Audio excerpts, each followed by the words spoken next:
text was probably written somewhere between 600 and 800 AD.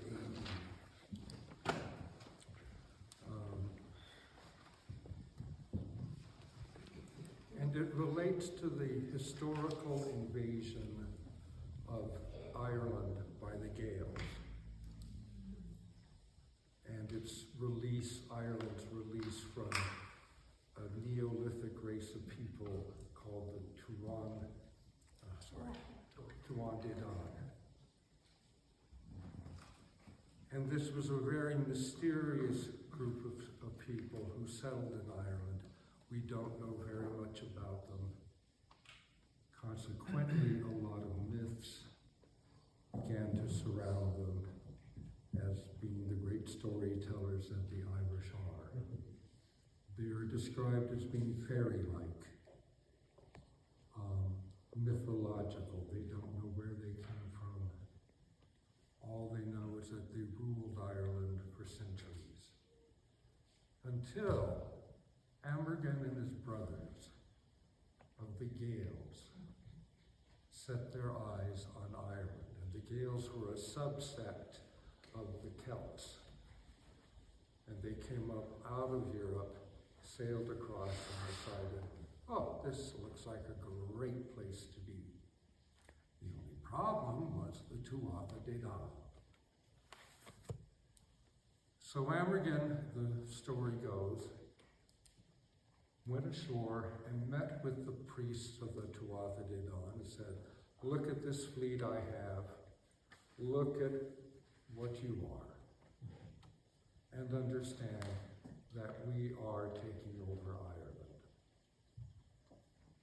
And the priests of the Tuatha De Danann, being pragmatic, said, okay, we're outnumbered, we'll be slaughtered, we might as well just give up and give in.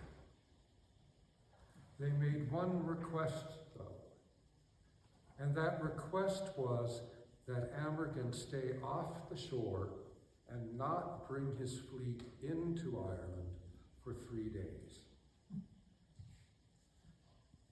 And Amergin thought, okay, these folks have been here for centuries, what's 3 more days? We're just going to walk over and do this. So the story is that on the 3rd day at dawn, Amergin rose to lead his fleet into Ireland. The only problem was the fleet was surrounded and encompassed by a thick, heavy fog, so they couldn't see. There was no wind, so the sails couldn't be opened to drive them ashore. And it was a neap tide. The tide wasn't moving. The seas were completely flat. And Amergin, realizing that magic had been worked against him, says, okay, if that's the way you want to fight.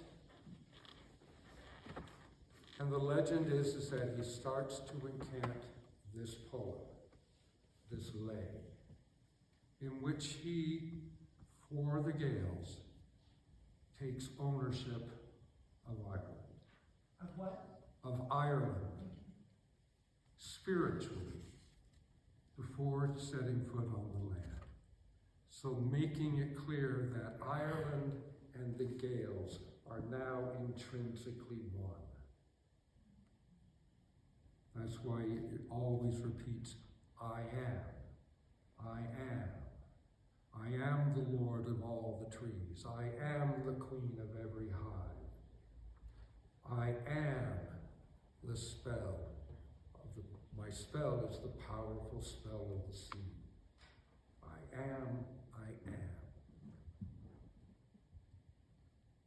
And it's interesting in that most indigenous cultures where there are shamans always say, I am.